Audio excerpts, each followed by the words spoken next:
Okay, Brewster Park.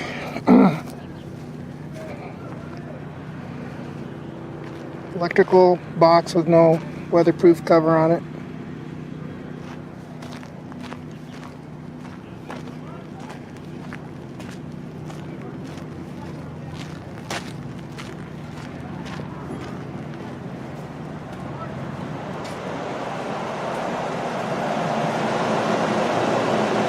See the bathroom lights,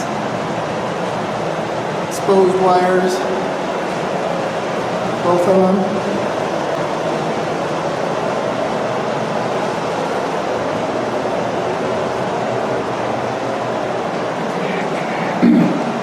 It's not ADA compliant as far as the foam around it.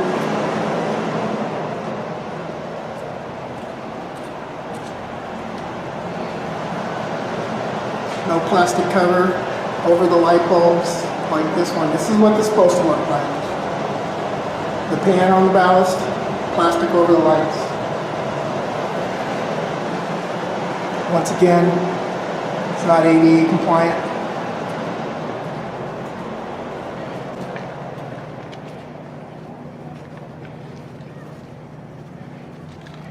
Okay, reason I'm showing you this.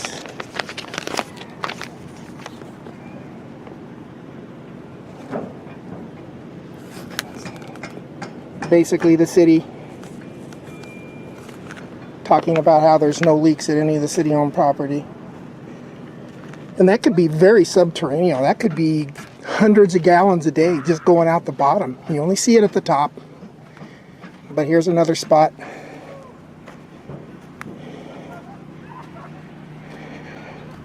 Rusty old doors. It's not so much they're old doors, they're just not being maintained.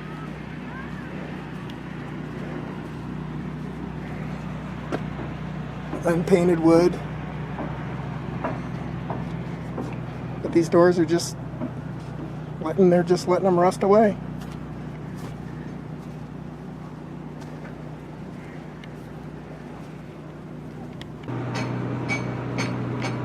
Broken or missing roof tile. Broken tile.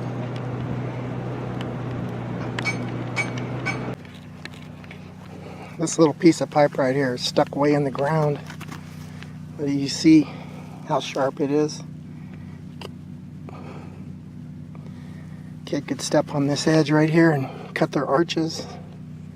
The pipe's in the ground. Good. Be Brewster Park, Apple Valley.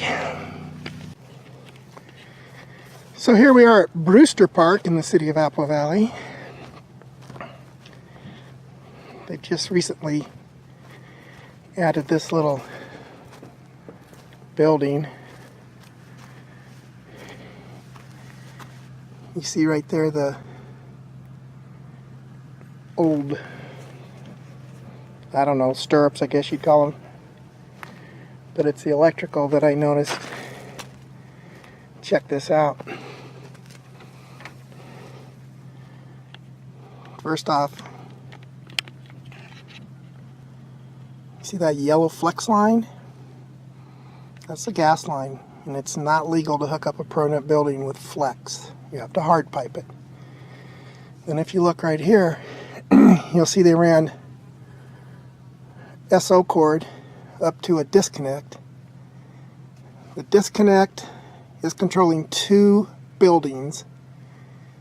If it's fusible and the fuses are in there to protect overcurrent, you can't put two buildings on one and fuse it properly, because in order for both buildings to run, you would have to double the size of the fuses, but you're not doubling the size of the wire to each individual building. So if one building, say that's a 60 amp switch, if one building pulls 50 on 30 amp wire, 30 and 30 making 60, it's going to overload it. And that's not how you do it. You also, another one of those stirrups, and these things are really sharp. Then they're running the SO cord on the ground through the fence, and both buildings are plugged into an RV kind of receptacle.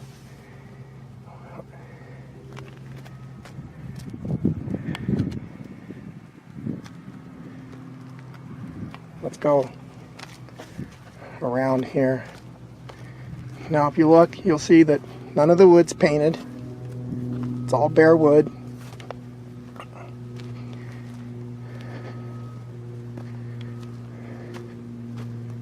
And we're going to go up to the top of the building.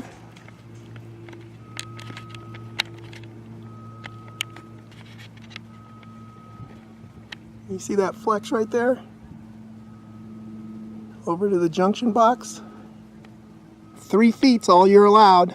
You don't get to run 15 feet of flex. It's not strapped. It's not the way you do it. Now what we're going to do, I don't want to turn this thing off because it just makes for choppy video. So I'm going to walk really fast.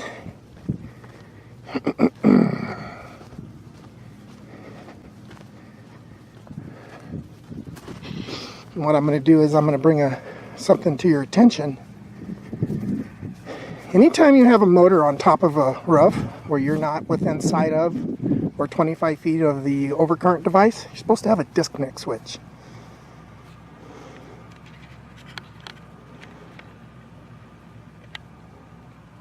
You see how that flex goes straight into it?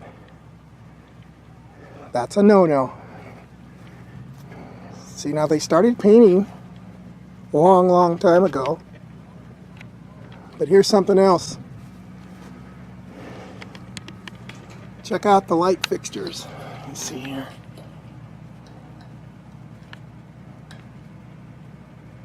It's really shaky when I zoom in. There's 2 light fixtures. Neither one of them have weatherproof globes on them. Huh. Let me see here. Looking through the camera there, right there. That's one. It's really hard to do when you zoom in. So there's one. And there's one way over there.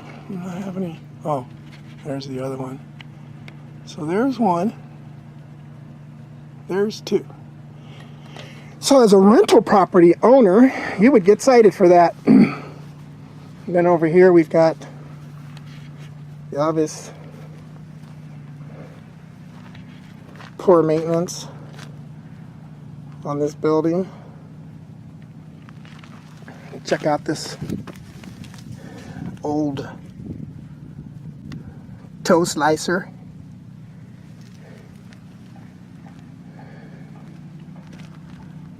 Missing trim boards, missing trim boards.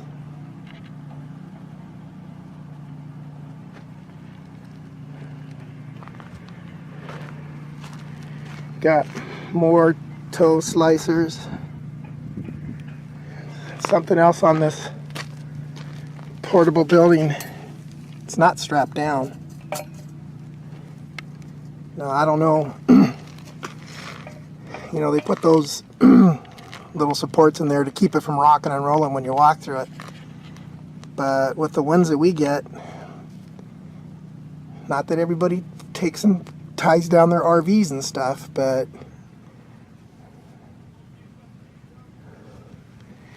anyhow,